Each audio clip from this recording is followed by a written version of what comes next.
Hello everybody and welcome to the Workplace Wellness Buffet. I'm here today with Kevin from Breatheolution. Am I saying that correctly? Breatheolution?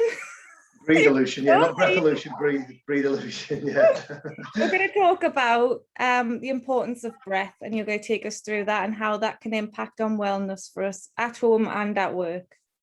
So I'm going to hand over to you, Kevin.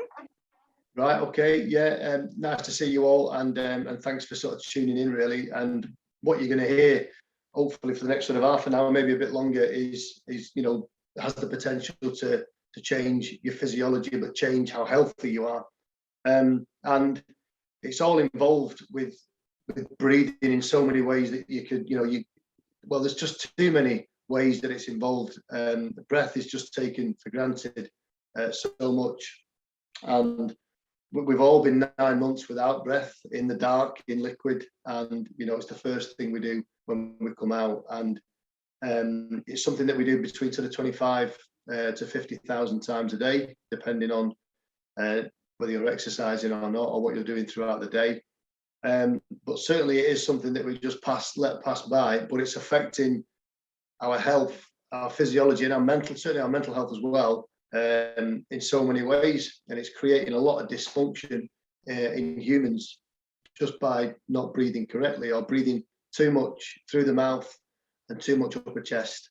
And it is causing a lot of problems, and a lot of problems for asthmatics. It's actually creating asthmatics, to be honest. And certainly since the 80s, asthmatics has gone up more than tenfold, and it's becoming a bit of an epidemic.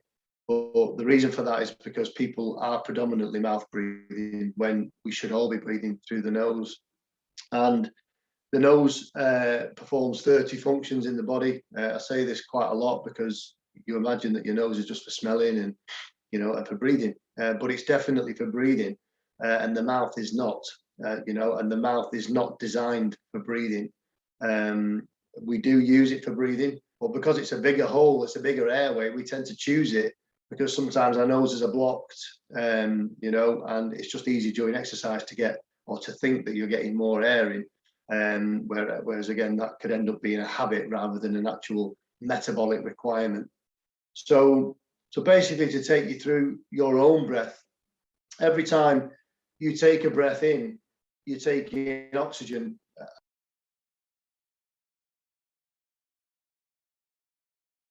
efficiently.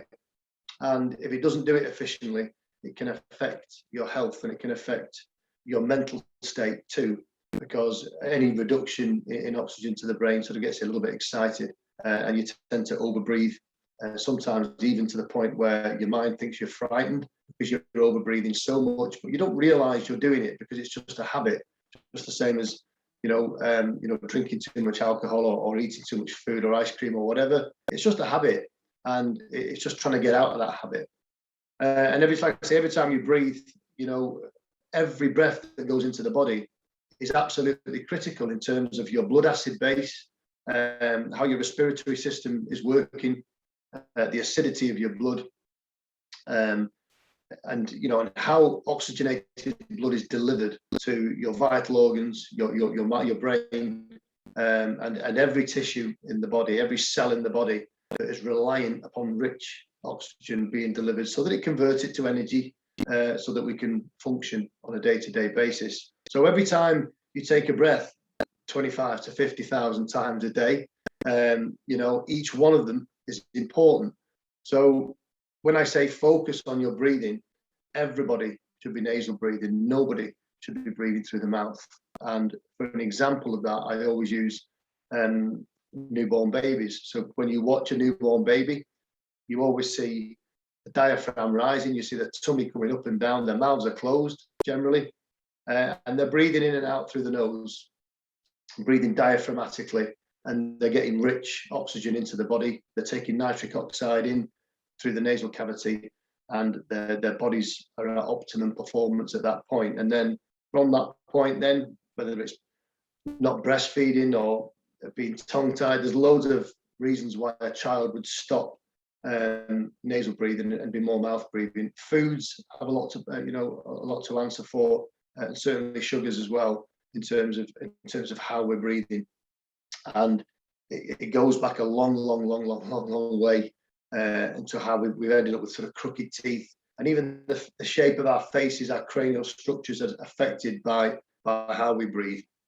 And the more you investigate it, the more you look into it, it really is just phenomenal how breathing has changed the human race on the whole in the last 300 years, especially, and even more so over the last 50 years. There's a bit of a dramatic change in how people breathe, and that's adding into diabetes, some cancers, irritable bowel syndrome, problems with your lymphatic system, thyroid, mental health, ADHD in kids. There's a big connection between ADHD in children, and not just ADHD, other special educational needs, and overbreathing. Your children should not be snoring at night. They shouldn't be breathing through their mouths. They should be breathing through their noses, and everybody should be. And as mammals, we're supposed to breathe through our noses, give or take. All right, dogs do a lot of panting through their mouth when they perhaps shouldn't. But if you look at every other mammal, the only reason they'd be breathing through their mouths is if they were frightened, or they were in pain, and or they were trying to run away from something, hence they were frightened, and they were trying to get more oxygen in the body. But that is the only time. When they're grazing, when they're eating, when they're sleeping, they all breathe through their noses, and so should we. We've picked up bad habits. Curiosity, like, how do you break those habits? Like you said, over time we've kind of changed the way, like, because of our facial structures or whatever, down to evolution, we've changed how we breathe. But how do you break that habit? I know I'm sitting there going, right, okay, as you're talking, I'm purposefully really breathing through my nose. Yeah. But is there a message that we can give people to, you do slowly become aware of it, and it takes time. We're all professionals in this, small steps, small changes. But yeah, if life's really chaotic, to keep your energy going, you naturally go through your mouth, or then eat sugar, and that's a whole conversation in its own right. But yeah, what's a good tip to change that habit, or take that first step into breathing through your nose? Well, the first, what I say to all my clients is that make a special effort to focus on your breathing, and not just your breathing when you're at rest, but your breathing when you're in your car, when you're walking, when you're eating, when you're at rest, when you're exercising, and when you're sleeping. And the thing really, what I do is I tend to sort of, I nasal breathe all the time, apart from when I'm talking. Talking is a real problem with breathing, because if I'm having a conversation with you, I can't mid-conversation sort of be talking to you and then go, and then carry on talking to you about breathing and how we focus on nasal breathing, because it sounds ridiculous. And certainly a lot of people that come down to me at the water struggle to focus on their nasal breathing too much, because they're in a job all day where they're talking on the phone, and that means sometimes for nearly 8 hours a day you're mouth breathing. And so these types of jobs where you're talking all day is adding into your dysfunction, it's adding into the over breathing. So those people are suffering from anxiety, and they're becoming poorly because of their job. But what I would say to everybody is focus on nasal breathing. As soon as you put your seatbelt on in your car, you hear that click, you should be nasal breathing. If it takes you 40 minutes to get to work, that's 40 minutes there, 40 minutes back, every day, 7 or 5 days a week. That's all valuable nasal breathing time. And it does make a difference to the body, guaranteed. Some people say, well, 20 minutes isn't going to make any difference. I guarantee you it is, because every breath is critical in terms of how your biochemical requirements, basically your metabolic requirement as well, relies upon good gas exchange in the body. So the more you can nasal breathe, even if it's just 10 minutes, it makes a difference. When you've got your mask on, you're going around the supermarket, keep your mouth closed. Even if you're feeling a little bit suffocated, you're not going to stop breathing. No, all you ever have to do is breathe through your mouth or take your mask off.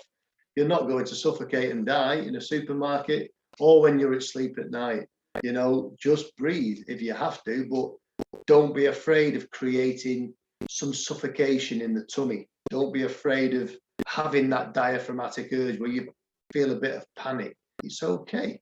You know, your body wants that, because if you allow your body to have that stress of feeling the suffocation, with any stress that we create in the body, it causes adaptation afterwards. So we want that bit of suffocation, and then the body repairs afterwards by being less sensitive to those high CO2 levels. If your body is sensitive to CO2, it's going to breathe harder and faster. It's going to make you breathe when you don't need to breathe. So focus on nasal breathing when you get in your car, after you've eaten food. Make sure that when you're sat relaxed, you're watching telly, you're breathing through your nose. And the one thing that sort of surprises people the most when I tell them that a year ago, I wouldn't have left the door without to go for a run without using an inhaler because I'm asthmatic. And 3 weeks ago, I ran half a marathon with tape on my mouth, and I didn't take one breath through my mouth for 13 miles. And the only reason that's possible is because I've changed the chemistry in my body. And I've done that in the space of maybe 10 months of breathing in through my nose, taping my mouth closed at night when I sleep. And this always raises eyebrows and giggles. And sorry, that's the doorbell going. But yeah, it always raises eyebrows and giggles. And people say, that's ridiculous. I'm not taping my mouth closed at night. But when you do that, it dramatically changes how your body reacts to CO2 levels. Because for 8 hours, if you sleep for 8 hours, first of all, when you're nasal breathing, especially at night, if you put tape on your lips at night, you will go to sleep easier, because when you breathe through the nose, it quietens the mind. So you'll sleep better. You'll wake up in the morning with moisture in your mouth. You'll wake up in the morning feeling alert, and you'll be taking rich nitric oxide through a filtered, warmed, moistened, pressurized system that the body is designed to use. And you'll be doing that for 8 hours, maybe 6, 7, 8 hours a night. And my health improved dramatically by breathing through my nose at night. It really did make a huge difference. And I know lots of people are starting to tape up at night. It's making a big difference for them, certainly in terms of how they're performing during exercise as well. Love that. Is there, sorry, I'm being super curious because I absolutely love breath work and everything that it stands for. So I'm just going to keep asking questions. Yeah, it's okay, it's okay. Yeah. So I'm not used to breathing through my nose. I'm in a high pressured job where I'm constantly having to talk through my mouth, and that's where my breathing is coming from. Most of the time, if you're in high pressure, your whole posture and everything, also you slump over, you're wearing tighter clothes because you're being told you have to wear a suit, or, you have to look a particular way. If I can't change my uniform, but is there a way that I need to be able to sit or change my posture to ensure that I'm getting the most out of that breathing through my nose when I have those opportunities? Does that make sense? Yeah, it makes perfect sense. Yeah, and I'm not a good sort of advocate for posture because I have a bad back and I'm sore, but I think it's mainly because of my job and the way that I sit when I'm down at the water, and I'm always sort of leaning over people to make sure that they're all right. So my posture's a bit bad at the moment. But everybody should be sat up straight. Everybody should be breathing through the diaphragm. And a lot of things that a lot of people do, you mentioned tight clothing and aesthetics, and this shouldn't be an issue really, but it is. And I'm guilty of it, and I've done it in the past. And I get a lot of young men that come to me that are forever holding their tummies in, but not just young men, young women too.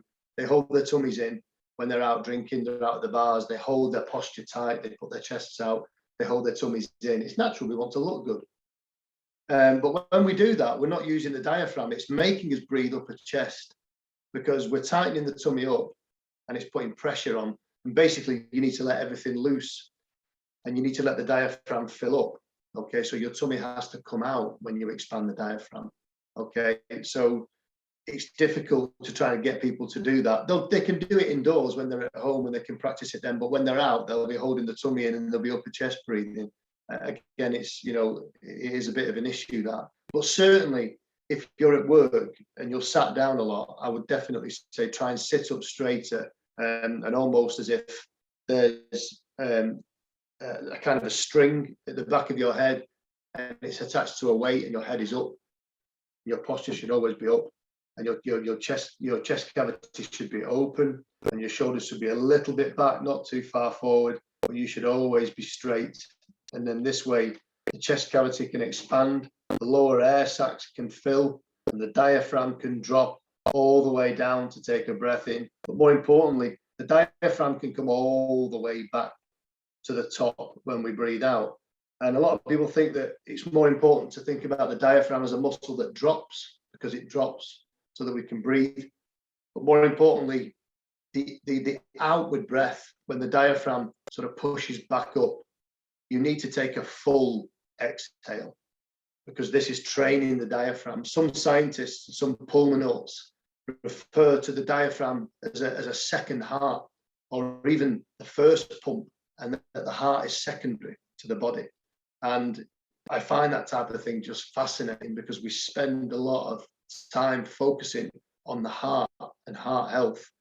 And all the heart does is secondary to the lungs, because it's pumping oxygenated blood around the body. The lungs is the first contact. And the lungs, if you open them up, would be the size of a tennis court. It's the biggest organ of the body that is subject to outside pressure, outside atmosphere. You know, so it's in contact with atmosphere more than anything on the body. A lot of people think it's the skin, but it's nowhere near the size of the lungs. You know, so it's important that we focus on the primary organ in the body that is basically life force to our body. Absolutely fascinating. So interesting, isn't it? I was just going to ask a question as well. So, you know, when people are sitting at work and they're starting to feel stressed and things like that, what technique would you recommend to use to sort of give you some instant calm and help you just to regulate your breathing if you're under a very high pressure situation at work, or if things are not really going to plan? I mean, obviously, you know, sometimes it's difficult at work because of, you know, exterior noise and stuff. But I would always say the only way to breathe to relax and calm the mind is through the nose. Okay, and this is obvious because we know now scientific evidence has proved that when you breathe in through the nose, it calms the mind, it engages the vagus nerve, and it makes you parasympathetic. It puts you into this rest and digest state where you're relaxed. And, you know, if somebody comes down to the water and they're breathing up a chest and through the mouth, the minute I get them to take just 2 or 3 breaths through the nose, their shoulders drop and they let go. And it's evident, and it's visual within 10, 15 seconds that their body changes. And, you know, I see it every time. So it's undeniable that if you breathe in through your nose slowly and out through your nose slowly, that you automatically come down. But I would always say to people that ever felt anxious or frightened, obviously if you're driving, obviously, but close your eyes and close your mouth. Close your eyes and close your mouth immediately, and breathe in and out slowly through your nose. If you're having a panic attack, don't take deep breaths through the mouth. It's the worst thing you can possibly do. You need to breathe in through your nose. You need to regulate your breathing so that your body is happy with the chemical changes that are going on in the body, not adding into that dysfunction by getting rid of more CO2, making you overbreathe, adding into the excited mind, releasing adrenaline, vicious circle, going on and on and on and on and on. Okay, so no big deep breaths through the mouth, in through the nose. You can try box breathing as well. Box breathing is really good. Okay, shorter inhales, longer exhales. But the more we do that, even in stressful situations at work, when you're sat at your desk, if you've received an email that's sort of winding you up a little bit, or you've had a conversation, and some people have conversations at work and they've been talking for 20 minutes, half an hour. But when they've come away from the conversation, their heart's racing, they feel hot, and they feel out of breath. And that's because it's almost like exercise. You're putting your body through something that's quite rigorous because you're constantly mouth breathing. So you feel out of breath.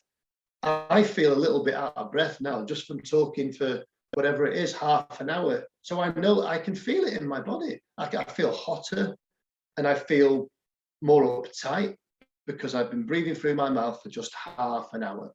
If we breathe through our mouths for 8 hours of the day, 5 days a week, 365 days a year, excuse me, how much is that adding into the dysfunction in the body? Just by changing it, that, you know, just a little bit, it's massive.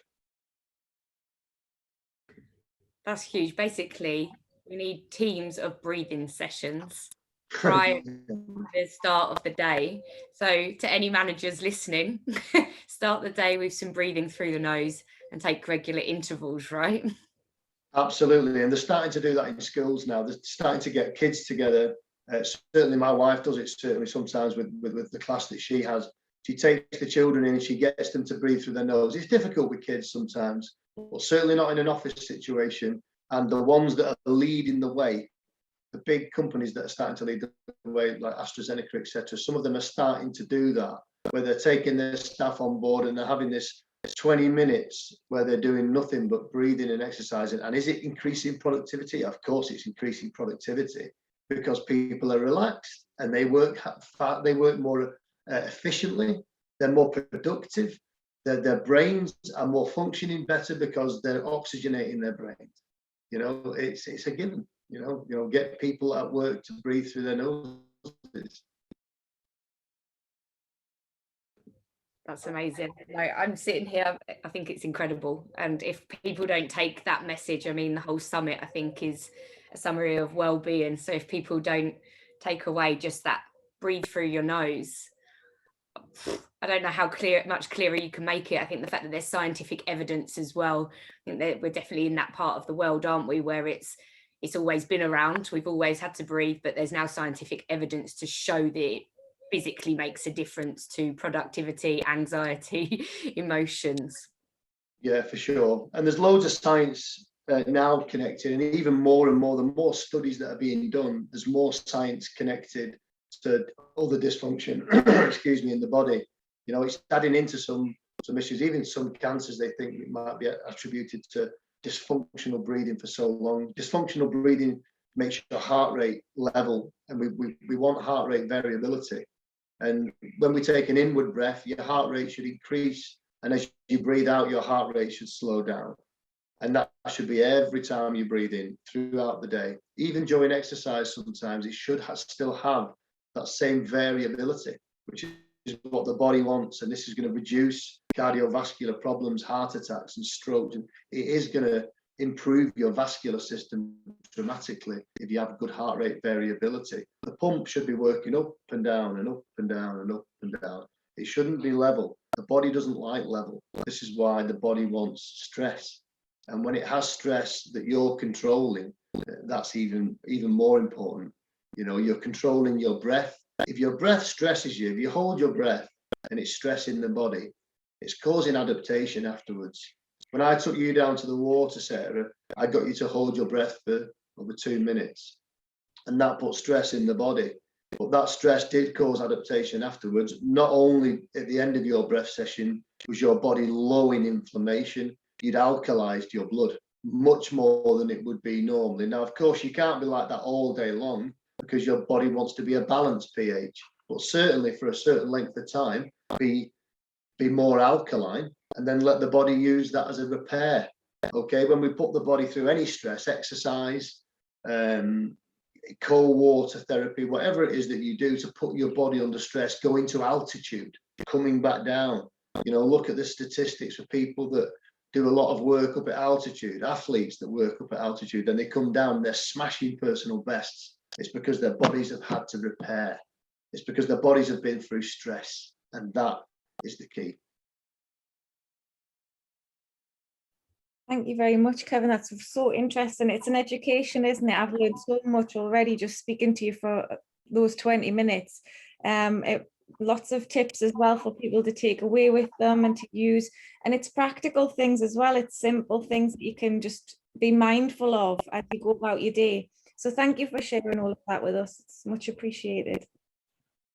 No, you're welcome. You're welcome. There's a lot more to say. I mean, obviously, people can sort of tap into what I'm doing at breatheolution.com and on my Squarespace link as well.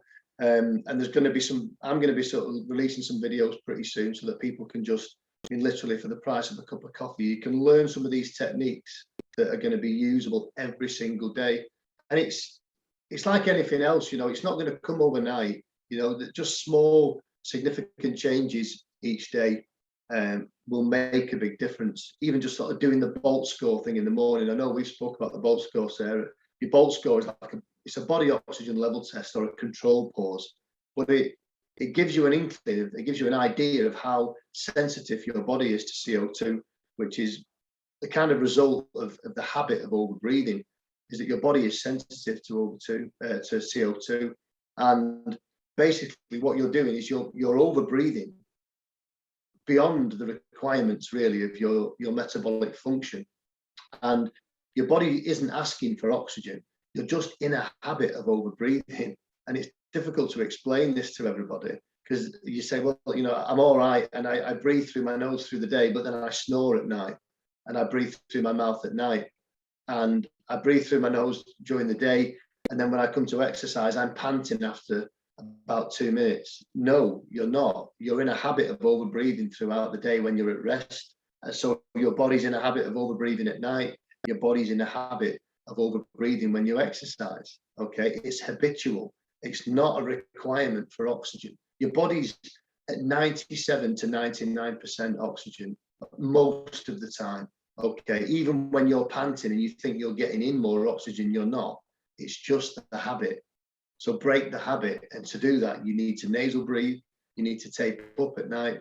Maybe always ask first. Always ask for professional advice first. If you've got blocked nasal cavities or deviated septum, or if you have trouble breathing through your nose, obviously don't tape your mouth shut, because there would be a chance of suffocation. But do it sensibly. Do it throughout the day first. If you think that you may feel panicked about it, because obviously having the mouth restricted can feel very uncomfortable for people, especially people with panic disorder or anxiety. I would say, tread gently, or talk to me, send me a message, and then I can give you some advice on it. But certainly I would like everybody to try it. Even kids, they design this mild tape now that goes around the lips rather than across the lips. And Patrick McKeown produces this at the Buteyko Clinic in Ireland. They have this mild tape that stretches around the mouth just to keep the mouth closed at night. Because obviously when we fall asleep at night, we're breathing through the mouth, catching flies, as people say. And when you breathe through the nose all night, you're drying the airway. You wake up with a dry mouth. You sleep with glasses of water next to the bed so that you can wake up, take a glass of water, because you've been drying it out all night. And you're not sleeping properly. And it adds into insomnia. You wake up at 3 a.m. And, when you get to a certain age, you wake up to go to the toilet as well. And all that stopped the minute I taped up. It stopped me snoring. It stopped me going to the loo at 3 o'clock in the morning. I mean, come on, it's profound, the difference nasal breathing makes to the body. I can't express it enough. We could just keep going for hours. I think it's one of those, you ask one question and we can just keep going, that's for sure. But I definitely think it's amazing that we can get your message out there, and hopefully slowly but surely it spreads across every industry, every age group, the importance of breathing, because we all do it and without it we wouldn't be here. So let's start doing it properly, for sure. Absolutely. Thank you very much, Kevin. Thanks for your time today. You're welcome. All right, enjoy the rest of your day. Good luck with everything. Hopefully everything goes all right for you both.